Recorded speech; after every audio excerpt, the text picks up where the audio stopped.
তাহাজ্জুদের নামাজ পড়েছে, জিকির করেছে, কোরআন তেলাওয়াত করেছে। ও আলকামার মা, এমন একজন ভালো কাজ করেনেওয়ালা ব্যক্তি, তার যদি মৃত্যু হয়, মৃত্যুর সময় যদি আল্লাহু আকবার তার মুখের জবান থেকে কালিমা জারি না হয়, ও আলকামার মা, তে তো জাহান্নামে চলে যাবে, তিনি তো জাহান্নামে হয়ে যাবে। ও আলকামার মা, তুমি যদি তার সমস্ত দোষগুলো যদি ক্ষমা করে না দাও, আলকামার মুখের জবান থেকে কালিমা বাহির হবে না। কালিমা ছাড়া যদি আলকামা দুনিয়া থেকে বিদায় হয়ে যায়, আলকামা চিরতরে জাহান্নামে হয়ে যাবে, জাহান্নামে হয়ে যাবে। ও আলকামার মা, আলকামাকে মাফ করে দাও, আলকামাকে তুমি ক্ষমা করে দাও, আলকামাকে ক্ষমা করে দাও। একথা বলার সঙ্গে সঙ্গে আলকামার মা আমার ডাক দিলেন, ইয়া রাসূলুল্লাহ, ইয়া হাবিবাল্লাহ, আলকামাকে ক্ষমা করা যাবে না, আলকামাকে ক্ষমা করা যাবে না। আল্লাহু আকবার। ওই সাহাবীরা কিন্তু আলকামাকে কালিমা পড়ার জন্য অনেক চেষ্টা করে, আলকামার জবান থেকে কালিমা উচ্চারিত হয় না। ইয়া রাসূলুল্লাহ, ইয়া হাবিবাল্লাহ, তখন আল্লাহু আকবার, আল্লাহর রাসূল এই কথা বলার পর যখন ক্ষমা করে নাই, আল্লাহর রাসূল হযরত বেলালকে ডাক দিয়ে বললেন, ওগো বেলাল, যাও মোরার মধ্যে যাও, মোরা থেকে লাকড়ি আনো, মোরা থেকে লাকড়ি আনার পর ঠাল দাও, ঠাল দেওয়ার পর আল্লাহু আকবার কেরোসিন তেল ঢেলে দাও, পেট্রোল ঢেলে দাও, পেট্রোল ঢেলে দেওয়ার পরে ওই পেট্রোলের মধ্যে আগুন দিয়ে দাও, ওই আগুনের মধ্যে যখন দাও দাও করে আগুন জ্বলবে, এই জ্বলন্ত আগুনের মধ্যে আলকামাকে তোমরা নিক্ষেপ করে দাও। নাউজুবিল্লাহ। এই কথা যখন বললেন, আলকামার মা ডাক দিয়ে বলেন, ইয়া রাসূলুল্লাহ, ইয়া হাবিবাল্লাহ, ইয়া রাসূলুল্লাহ, আমি 10 মাস 10 দিন গর্ভে ধারণ করেছি। ইয়া রাসূলুল্লাহ, আলকামা আমার বুকের দুধ খাওয়াই কি আমি আলকামাকে লালন পালন করেছি। ইয়া রাসূলুল্লাহ, আমার সন্তানকে যদি আমার সামনে জ্বলন্ত আগুনের মধ্যে নিক্ষেপ করে দাও, ইয়া রাসূলুল্লাহ, আমি কিভাবে সহ্য করব? তখন আল্লাহর রাসূল ডাক দিয়ে বলেন, ওগো আলকামার মা, আলকামাকে যদি জ্বলন্ত আগুনের মধ্যে নিক্ষেপ করে দিই, সে যন্ত্রণা তুমি মা দেখার পরে সহ্য করতে না পারো। এখন যদি আলকামা কালিমা ছাড়া যদি দুনিয়া থেকে চলে যায়, এর সে হাজার হাজার গুণ বেশি তেজ আগুনের মধ্যে জ্বলবে, তখন কি অবস্থা হবে? আল্লাহু আকবার। আল্লাহর রাসূলের জবান থেকে এই কথা যখন শুনলেন, আর সন্তান দরদি মা আর সহ্য করতে পারলেন না। আল্লাহু আকবার ডাক দিয়ে বললেন, ইয়া রাসূলুল্লাহ, ইয়া হাবিবাল্লাহ, আমি আপনাকে সাক্ষী রেখে বললাম, আমার সন্তান আলকামা যত দোষ করেছে সমস্ত দোষগুলো আমি মা ক্ষমা করে দিলাম। সুবহানাল্লাহ। সমস্ত দোষগুলো আমি কি করে দিলাম? আলকামার সমস্ত দোষ আমি ক্ষমা করে দিলাম। আল্লাহু আকবার। আলকামা মা মুখের জবান থেকে এই কথা বলতে দেরি হযরত বেলাল রাদিয়াল্লাহু তাআলা আনহু বলেন, ইয়া রাসূলুল্লাহ, ইয়া হাবিবাল্লাহ, আলকামার মা ক্ষমা করতে দেরি হযরত আলকামা রাদিয়াল্লাহু তাআলা আনহুর মুখের জবান থেকে কালিমা উচ্চারিত হতে দেরি। সুবহানাল্লাহ, লা ইলাহা ইল্লাল্লাহ,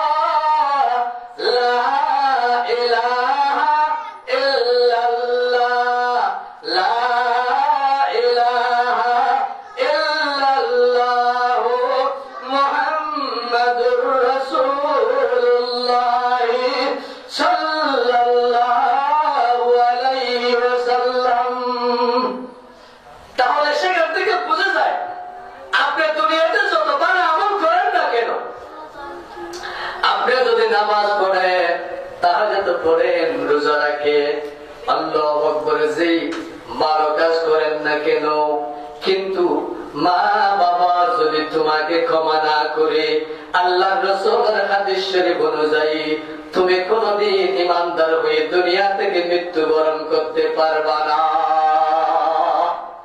দুনিয়া থেকে মৃত্যুবরণ করতে পারবা না।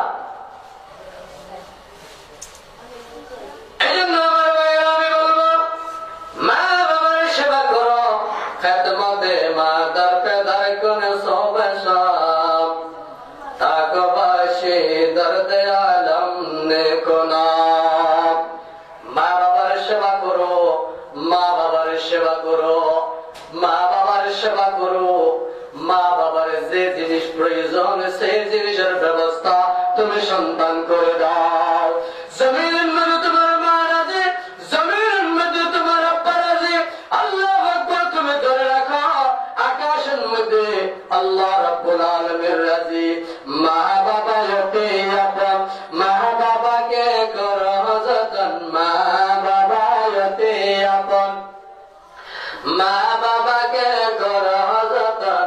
মার কলিজায় কাঁদে দিলে খোদা সহে না, আল্লাহর নবীর দয়া তারা পাবে না।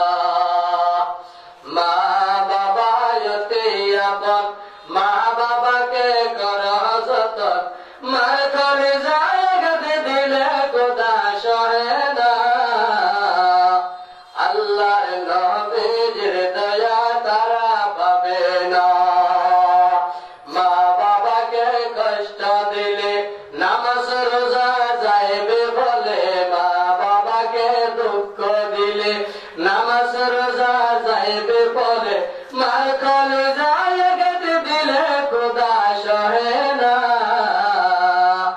আল্লাহর নবীর দয়া তারা পাবে না, আল্লাহর নবীর দয়া তারা পাবে না। এজন্য আমি বলবো, আমার ভাইরা, মা বাবাকে সম্মান করো, মা বাবার সাথে সুন্দর আচরণ করো, মা বাবার খেদমত করো। যে কথা বললে তোমার মা খুশি, যে কথা বললে তোমার বাবা খুশি, যে কাপড় দিয়ে আল্লাহু আকবার তোমার মা খুশি, যে খাদ্য দিলে তোমার মা খুশি, তোমার বাবা খুশি।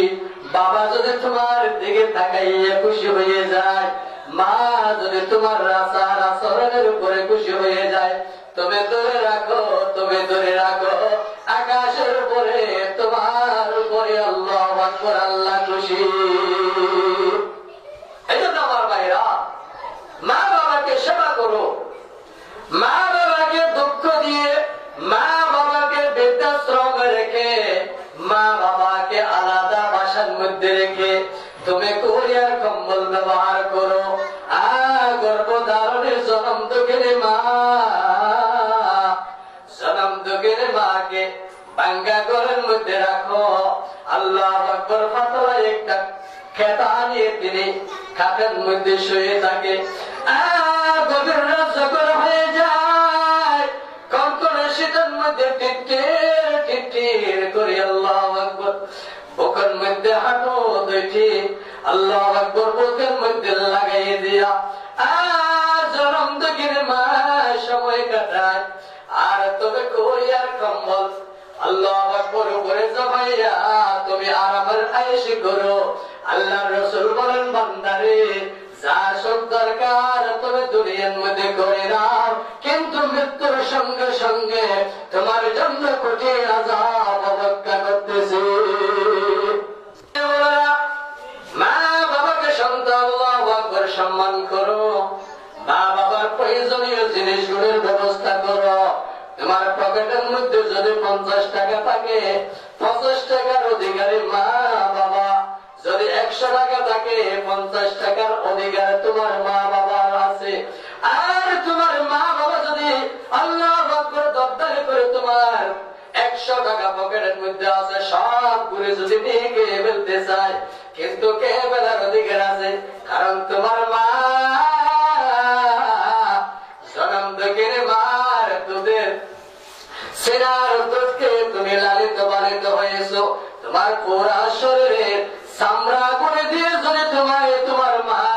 জন্য পায়ের স্যান্ডেল বানিয়ে দাও। আল্লাহু আকবার। জুতা খোয়া যাবে, জুতা নষ্ট হয়ে যাবে, জুতা ছেড়ে যাবে, কিন্তু তোমার মা জনম দুঃখের মা এক ফোঁটা দুধের গোল বুঝ করার ক্ষমতা আল্লাহ তোমাকে দেয় না। এক ফোঁটা দুধের গোল বুঝ করার ক্ষমতা আল্লাহ রাব্বুল আলামিন তোমাকে দেয় না। শুধু 100 টাকা নয়, তোমার শরীর সামলাও যদি তোমার মা চায়, কিন্তু তোমার মা তোমার শরীরের সামলার অধিকারী তোমার মা রাখে। এই জন্য আমার ভাইরা, আমি বলবো মা বাবার সাথে সুন্দর আচরণ করো, মা বাবার সাথে সুন্দর আচরণ করো, মা বাবাকে সেবা করো। মা বাবা জমিনের মধ্যে রাজি, আকাশের মধ্যে আল্লাহ রাজি, জমিনের মধ্যে তোমার জন্য শান্তি, আল্লাহু আকবার, পরকাল জগৎ তোমার জন্য জান্নাত অপেক্ষা করি। পরকাল জগতে তোমার জন্য জান্নাত অপেক্ষা করতেছি। এই জন্য মা চলে গেলেন, বাবা চলে গেলেন, এমন সুসুন্দর পৃথিবীর জমিনের মধ্যে আছে, পৃথিবীর জমিনের মধ্যে আছে সুসন্তান যখন আল্লাহু আকবার পৃথিবীর জমিনের মধ্যে রেখে গেলেন। আজকে মদিনাতুল মাদ্রাসা আল্লাহু আকবার টাকা কালেকশন চলতেছে, মার কবর আল্লাহু আকবার কবরের মধ্যে সাথে সওয়াব পাঠানোর জন্য মায়া রেখে গেছি, মার কবরের মধ্যে সাথে সওয়াব পাঠানোর জন্য আল্লাহু আকবার সন্তান রেখে গেছে, বাবা চলে গেছে, বাবার কবরের মধ্যে সাথে সওয়াব পাঠানোর জন্য। যদি কেউ থাকো সওয়াব বেচা কিনা চলতেছে, আসুন আসুন আল্লাহু আকবার তোমাদের টাকা দিয়ে মদিনাতুল মাদ্রাসা থেকে সওয়াব করে নিয়ে যায়। মা বাবার অশান্তির খবরকে তোমরা শান্তির ব্যবস্থা করে দাও। বালিশাগুলো 500 টাকা আল্লাহ কবুল করো, আমিন। আল্লাহ দানের উসিলায় আপনাদের মা বাবার জীবনের সমস্ত গুনাহ মাফ করে দিও, আমিন। ইয়া আল্লাহ, আর একজন আরব মাদ্রাসার পাশে আয় আল্লাহ মুহাম্মদ ওবাইদুল্লাহ, আয় আল্লাহ 3000 টিয়া লই, আয় আল্লাহ তোর রাসূলের ঘরে বেড়ে দিচ্ছে, আয় আল্লাহ দানের হবশনার মদিনা বাসায় দিও, আমিন। আয় আল্লাহ দানের হবশনার মদিনা বাসায় দিও, আমিন। ইয়া আল্লাহ দানের উসিলায় আয় আল্লাহ উবাইদুল্লাহর মা বাবার আল্লাহ কবরের আযাব মাফ করে দিও, আমিন। ফেটির দেওয়া নতুন মসজিদের সম্মানিত সভাপতি জনাব মোহাম্মদ আলী হোসেন মা বাবার জন্য 1000 টাকা। নারায়ে তাকবীর। আল কোরআনের আলো, আল হাদিসের আলো, আল কোরআনের আলো, আল হাদিসের আলো। মারহাবা মারহাবা আলী হোসেন, মারহাবা, জিন্দাবাদ জিন্দাবাদ আলী হোসেন, জিন্দাবাদ। আল্লাহ কবুল করো, আমিন। আমার নিজের বাচ্চাদের জন্য 1000 টাকা, সবার জন্য দোয়া চাই। আলী হোসেন ভাইয়ের হতরে মা বাবা দিয়ে ফুয়াশা করে তো গুস্য হইব, ফুয়াশা করে গিয়ে গুস্য হইব, তাহলে সমান বিচার।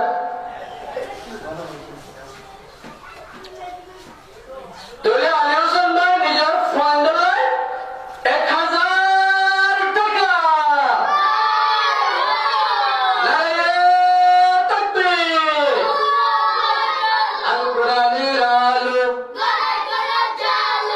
আল হাদিসের আলো। মারহাবা মারহাবা আলী হোসেন, মারহাবা। বলো আলী হোসেন জিন্দাবাদ। আল্লাহ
देगा तेरा नाम से इस्लाम रहेगा दुनिया ये अदालत में तेरा नाम रहेगा फारूक तेरा नाम से इस्लाम रहेगा अल्लाह कबूल कर लो आमीन अल्लाह सबल मैदान खबर সোনার মদিনা বাসায় দে আমিন আয় আল্লাহ নিজের ছেলেমেয়ের এরা তোমার প্রবাসী 1000 টাকা আরে তাকবীর আল্লাহু আকবার আল কোরআনের আলো আল হাদিসের আলো আল্লাহ সিরাজ ভাই আপনাদের কবুল করে লো আমিন চিন্তা করেন তো বিদেশে তিয়া আমার হংসটা হতো না জীবন বাঁচে আর মরে হবে কি নাই নির্দিষ্ট নাই আজ ইয়ারের এলাকার কোদালিয়া কাটা মদিনাতুল মাদ্রাসার বার্ষিক সভার কালেকশন চলে আর মার গিয়ে বাপ গিয়ে দাদা গিয়ে দাদি গিয়ে নানা গিয়ে নানি গিয়ে তারা রিসার্চ সবার লাগ কিছু দাসত্ব করে মারিনে চাই চিন্তা করিলে বেচারা তোর দুবার তোর 1000 টাকা বানাই আল্লাহ আল্লাহ সিরাজুল ইসলাম ভাই দানের খবর সোনার মদিনা পৌঁছায় দিও আমিন আল্লাহ সিরাজুল ইসলাম ভাই দাদা দাদি নানা নানের কবরের ব্যস্তর বাগান বানাই দিও আমিন আয় আল্লাহ সিরাজুল ইসলাম ভাই আয় আল্লাহ স্বামী স্ত্রীর জীবনে হযরত ফাতেমা হযরত আলীর জীবন নরমত সুন্দর জীবন গড়ে দিও আমিন ইয়া আল্লাহ সিরাজুল ইসলাম ভাই আয় আল্লাহ হায়াত দারাজ করে দিও আমিন আল্লাহ সিরাজুল ইসলাম ভাই আয় আল্লাহ স্ত্রী ছেলে মেয়ের জীবনে আয় আল্লাহ সুন্দর করে দিও আমিন কোথায় হারার মানুষ হলো হবে আর এলাকার মাদ্রাসায় আর যদি শরীক নয় আর এলাকার বার্ষিক সভা যদি আর নদী দিব হন্তারা উড়ে দেবো বলে বাহাত কি করে উড়ে দেবো বলে বাহাত ফরফরায় নেককার বলে গলত দরফরায় আয় আল্লাহ একজন মোহাম্মদ সোহাগ 270 টিয়ালয় আয় আল্লাহ একটা রসুলের গরনে বেড়ে দিচ্ছে আয় আল্লাহ 200 টিয়ারে 2 লক্ষ টিয়া মানে কবুল করে লো আমিন কত টাকা কত দিকে চলে যায় কত টাকা কত দিকে চলে যায় আল্লাহ রাস্তাতে দান করিলে হাসরেতে পাওয়া যায় ইয়া আল্লাহ আল্লাহ 200 টিয়ারে 2 লক্ষ টিয়া বানাই কবুল করে লো আমিন আয় আল্লাহ মুহাম্মদ হোসেনের জীবনের গুনাহ মাফ করে দিও আমিন ইয়া আল্লাহ তার দাদা দাদি নানা নানি আল্লাহ তাআলা কবর বাসিন্দা হয়ে আয় আল্লাহ তাআলা কবরের জান্নাতুল বাগান বানায় দিও আমিন ইয়া আল্লাহ যারা দুনিয়ার মধ্যে বাঁচি আছে আয় আল্লাহ তাআলা ইমানের মজবুত করে দাও আমিন আমিন আয় আল্লাহ দানের উসিলাই মোহাম্মদ হোসেন ভাইয়ের দাদা দাদি নানা নানি আয় আল্লাহ মা বাবা যারা কবর বাসিন্দা হয়ে আয় আল্লাহ তারা কবরের জান্নাতুল বাগান বানায় দিও আমিন ইয়া আমিন আয় আল্লাহ খুদালিয়া কাটা মাদ্রাসারে আয় আল্লাহ